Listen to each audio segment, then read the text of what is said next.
There's some more breaking news coming in. Let me introduce that to our viewers. Qatar's Interior Ministry has said that civil defense teams have brought 2 of the 3 fires under control at the sites in Ras Laffan Industrial Area.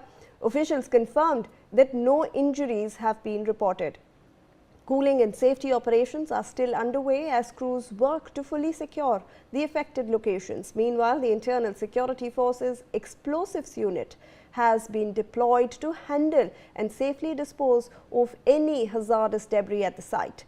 Authorities say that the situation is being closely monitored as response efforts continue. Apart from this now, the World Health Organization has said that it is preparing for a possible nuclear incident if the ongoing war involving Iran actually escalates further. According to reports, the WHO officials are on heightened alert and are updating their emergency response protocols in anticipation of a worst-case scenario involving radiation exposure or a strike on nuclear facilities.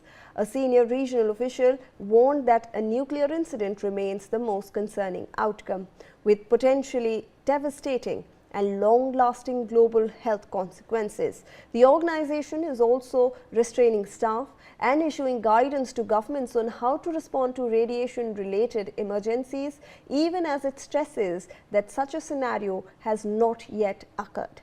The warning comes amid intensifying conflict in the Middle East, where strikes on nuclear-linked sites have raised fears of a wider conflict. Let me, in fact, bring in Mr. Bipin Sharma on this. Thank you so much, sir, for waiting patiently. When we are talking about this whole scenario, sir, almost day 21 of the war, and when we're looking at the developments, we are talking about, if we can circle back on how Americans are now seeing this war, how Israelis are seeing this war, and what options Iran now has left, since this has stretched on to 3 weeks, sir. We are obviously seeing a depletion of resources for Iran. We are seeing a depletion of credibility for US, and we are seeing Israel wanting, to finish off 2 things. One is Hezbollah, where it's, launched ground offenses in southern Lebanon, and it is also wanting to shoot maybe 2 birds and look at, suppressing the Iranian regime as well. How are you observing the situation, sir? Right. Thanks, Shivani. So, you see, hearts of hearts, there is no doubt that US and Israel and also Iran added to this list, they would be definitely keeping fingers crossed, thinking as to how to bring an end to this war. Because 21st day and the level of destruction that it has caused to so many nations across the globe.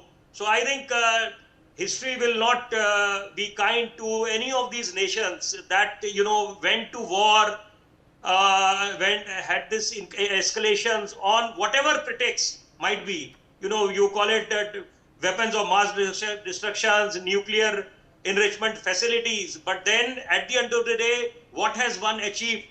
And the $1,000,000 point here is that if Iran blocks the Strait of Hormuz, then what does it lead to? You see, as it is, we are also quite tense, though there is no need to panic as of now, but then definitely we have to think about the future. Any untoward eventuality, and if the escalations continue, so it will not augur well for any nation. And all those nations who think or who are under this impression that, if 2 nations are at war, then it does not affect them.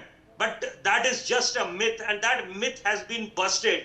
Because, the wisdom in the present day scenario lies in being a fence-sitter, what Russia and China are doing. And so India has to be neutral, and there is a golden opportunity for India to play the role of a peacemaker, provided we create that kind of a favorable perception here in the country. The opposition has all the right in the world to corner the policies of the government. But then as far as this Middle East crisis is concerned, the government is not to be blamed for this. Because who triggered this? Whether it was Israel who pushed the Americans into this war, So, and of course, America, that is not justified by any means, because the US is not a kid that they would be plunged into war just because Israel persuaded them to launch attacks on Iran. But then I think the kind of destruction and the havoc that is being wreaked on so many nations, you say Dubai airport, and then Bahrain, Tehran, Tel Aviv, Beirut. So all these places, no place has been spared. So now I think it all boils down to see as to who breaks the ice and who comes in the forefront and takes the initiative to, call quits. But, I think as of now, as far as US is concerned, because they have their own internal rebellion, Tulsi Gabbard contradicting Donald Trump, I think that's massive, because if there are contradictory statements within, so, and the US intelligence chief contradicting the President of the United States of America, and then we also have to be wary of Pakistan. So, keeping all these points in consideration, I think world peace is of paramount importance, and anyone who makes the initiative, I think they would etch their names in the books of history, because at the end of the day, it is peace, because all these nations might have their own aspirations. Israel wants to become greater Israel. US has this dream of Absolutely. having Greenland, Canada. They already have Venezuela in their fold. Yeah. So they want to achieve their dream of making America great again. If Right. you talk about China, it wants Taiwan. Right, Russia right. wants to have the glory Absolutely. of